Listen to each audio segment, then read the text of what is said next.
lang. Totoo. Sorry.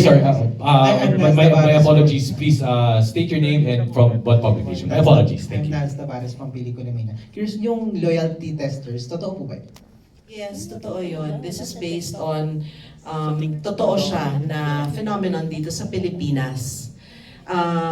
Nung gano'n siya, according to our writers, sila yung nag-research nito. The writers and the creative team of Star Creatives were the ones who created this concept based on their research on loyalty testers na nasa social media. They're online. And ano to tumaas, or what's the right word for it? Laganap ito nung pandemic, I guess, because people need an extra hustle. And so, nakaisip, you know how it is in the Philippines, di ba? Kailangan ng extra hustle ng mga tao. And that's something na na-create dito. And which is why the concept of the loyalty game appealed also to Prime. Dahil dito sa kakaibang konseptong ito, na hango sa tunay na buhay. And kay Janine and Jericho, ano yung una niyong naisip nung nalaman niyo na may ganito pala? Ako parang gusto kong maging member.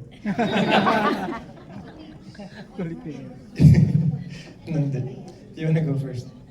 Ako sinerch ko agad sa Facebook kasi gusto ko makita kung anong itsura ng totoong groups, nung totoong mga kumbaga ad ng loyalty tester, and interesting siya. So ako naman, if there's any concept of truth sa isang serye or pelikula, for me, parang mas kinakapitan ko din siya kasi alam ko na, hango to sa mga totoong tao, totoong pangyayari, and yan, so search nyo mamaya.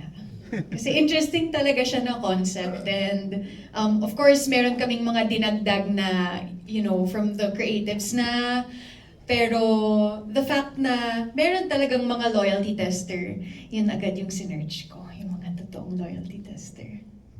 Just to add, so to the interest, can you imagine paying someone to either fix or destroy your life? And that's perfect for a serie and a movie. So I said, okay, this is great. Kaso lang ako na naman yung biktima dito. Ako na naman yung kakabit. I'm just kidding. But Bernard, I love you. Bernard's my co-hunk. Yes. We're having a hard time right now being but food's been great. I'm sorry. That's why wala ako masyadong full body frontal kasi medyo nananaba kami. Masarap kasi ng pagkain sa Bacolod at sa Iloilo. So, I know. I mean, may pag-asa pa naman kami. Si Piolo is still in good shape, so you can just enjoy that for now. But, loyalty testing, I've always been interested in, different kinds of jobs. I've had so many odd jobs in my life, and it kind of like puts a spotlight on sex workers. In other countries, there are sex workers who have rights and stuff. And here in the Philippines, it's a different light kasi syempre, di ba? Minsan, meron tayong kasabihan, kapit sa patalim. And the show is kind of like, it sheds light on that situation. You don't, you don't criminalize the characters here, judge the characters here for being loyalty testers because they do have an angle. So that's what the show did. Labas nila yung totoong storya, yung totoong struggles ng mga loyalty testers. So yeah, quite brilliant. So good job sa Star Creatives. Thank you so much. Thank you. Brilliant indeed. Dahil yung konseptong ito, hango siya sa tunay na buhay. And Jared was right, yung mga struggles ng ordinaryong Pilipino na po-portray dito. So once again, a reminder to our friends, please state your name, your publication, and to whom you will address your question to. Hi, good evening. I am Kate Adahar of randomrepublica.com. For Ms. Carmina, first, what made you say yes to this project? Knowing na active naman po rin kayo sa past projects. Nasabi ko na rin sa first video ko namin na there's no reason for me to say no. Napakaganda nung role.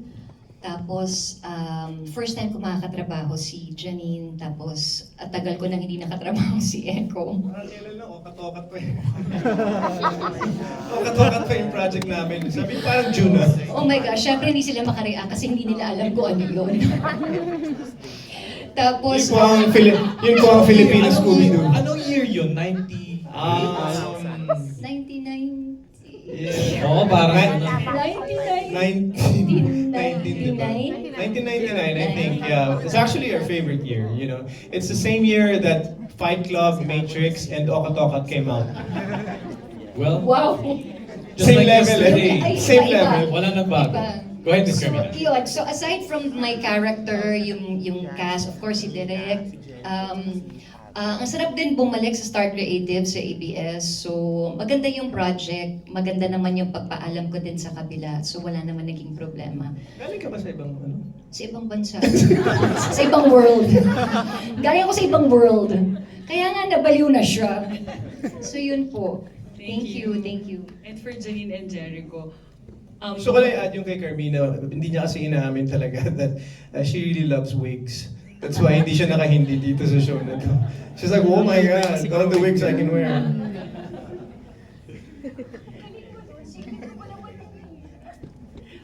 oh, sorry. Sorry. For Janine and Jericho, we know na in the past you've done emotionally difficult characters. Ngayon na you're in a real relationship, how do you differentiate that sa characters nyo? Paano nyo? Sana naman malayong malayo, di ba? Sana naman malayong malayo. Ako talagang kumapit ako dito sa guidance ni Direk May kasi I really appreciated having her craft our characters talaga kasi sobrang halaga na, you know, maging individual character si Ana and si Ben. Pero malayo naman talaga sa amin sa totoong buhay.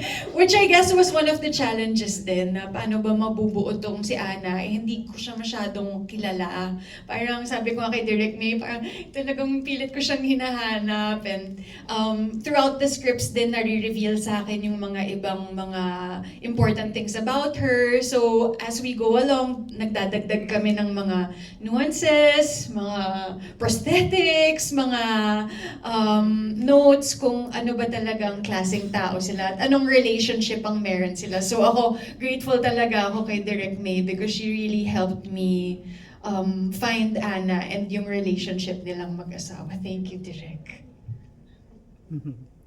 Si Janine kasi sa totoong buhay, hindi siya...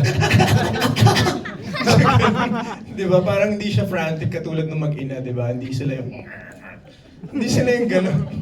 Hindi siya gano'n. So we had to, ako rin naman, hindi rin naman gano'n. As you can see, di ba? Hindi naman siya ganun mag-toothbrush. Sa totoo. Sobra naman yun. Tumutugo na yung bibig. But, so we had to find, between us, we had to find nuances and, you know, things that couples do na hindi kami talaga. So yun yung effort naming dalawa na, uy, ikaw, Ben, parang that's why every day, papagpag kami, sumasayaw kami, tumatalon kami, ganun, sa bridge. There's a, I'm so sorry. Okay, I'm gonna calm down. It's difficult because pag nagpakita kami ng sa aming dalawa, parang that's being lazy. So we can't. We had to really create a world na sa amin lang. Yeah. And you know, Ben and Ana, with the help of course May and our director sila Ian, and towards the last part, Kathy, you know, we were really like carving the relationship and the characters. Talagang full force talaga yung effort para talaga makagawa kami ng ano. Special mention to Charlie Dizon. She's here. You didn't see her in the screen, but she's here. Thank you. Thank you. Just lightening ano, kasi ang bigat ng show eh. Nakikita natin yung, kumbaga, magiging role ng karakter ni Charlie in the next episodes. Next po. Hello. Hi, good evening. I'm Alan Policarpi po from Philippine Daily Inquirer. First question for our creatives po. What about yung world of loyalty testers po na made you feel na this will make a great parang material for a series or a story? Parang what facet of that world? Direct Raymond? Yung danger no tinatahak nila kapag nandun sila sa moment na meron silang tinetest. Kasi pwedeng kung ano man mangyari sa kanila eh. Kaya nga yung sinasabi ni Direk Ian kanina yung parang dual role na ginagawa nila kapag hindi rin sila nakikipagkita agad. Or it will take parang 10,000 para makipagkita si Angel. Sige, kasi kailangan niya yung 10K. So yung danger.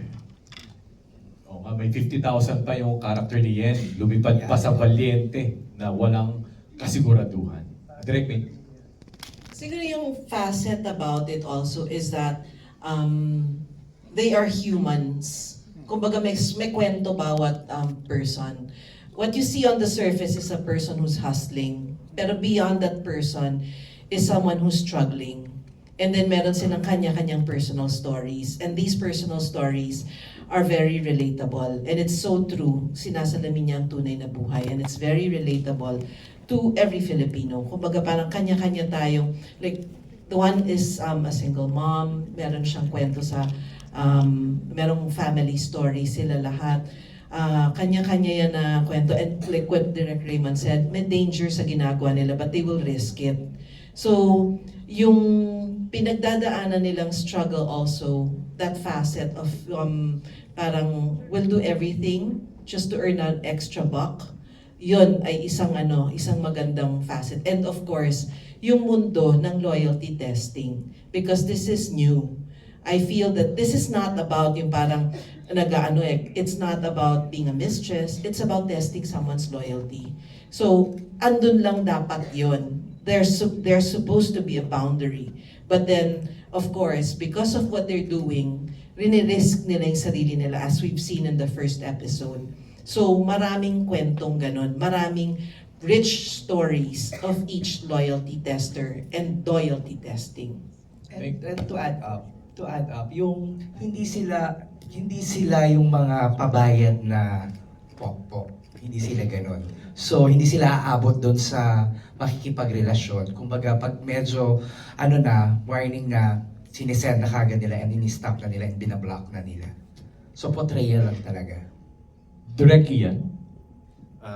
Actually, na-mention na nila Direct May kung ano pa yung the other side of loyalty testing. But as you can see naman na this is a new concept din. It's not a kabet story, it's not a prostitution story. It's a story about lives of these loyalty testers na besides from trying to earn a decent, side hustle, they need to breed a secondary life besides, di ba, para escape din nila yun eh. Somehow, an escape to their everyday struggles and everyday demons that they face. Ayun, very interesting siya kasi from the first pa lang when we were still developing this, we make sure na hindi siya kabet story or di ba, a prostitution story. This is a thriller, a drama story about different lives of human beings na we can all relate to. Ayun, thank you. Thank you, Direx. Thank you for establishing that, no, na hindi siya that usual ng mga napapanood natin. It's a new concept, and at the same time, yung mga risks nga that can entail. Sir, may follow-up? Just a follow-up for our actresses who play the loyalty testers. So, pakwento lang ano yung mga naging preparation nyo or yung mga research na ginawa nyo, and paano nagbago yung pananaw nyo about dun sa profession or sa side hustle na to after parang playing your roles? Siguro you're asking Carmina, no? Sige, let's start with Yen first. Elise and then Micah. Ako po, dito ko lang din nalaman na meron palang ganun sa totoong buhay. So, nung nalaman ko na nakuha ko yung role bilang isang loyalty tester, sinearch ko kung paano sila. And dun sa character ko kasi, lahat ng choices ni Dayan, nanggagaling yun sa pagmamahal niya sa anak niya. Kumbaga, lahat gagawin niya para lang magkaroon ng extra pangkita, para lang makapag-provide sa anak niya. So, meron din siyang isang trabaho pa, so side hustle niya tong paglo-loyalty testing. VA din siya. hindi madaling makakuha ng pera dun sa trabaho lang na yon. So, kailangan niya ng isa pang pagkukuha na ng income. So, ito yung naisip niyang gawin. So, talagang maraming sakripisyo. Bilang nanay, marami kang sakripisyong pwedeng gawin para lang makapag-provide ka dun sa anak mo. Yan lang po. Thank you yan. Kay Elise naman.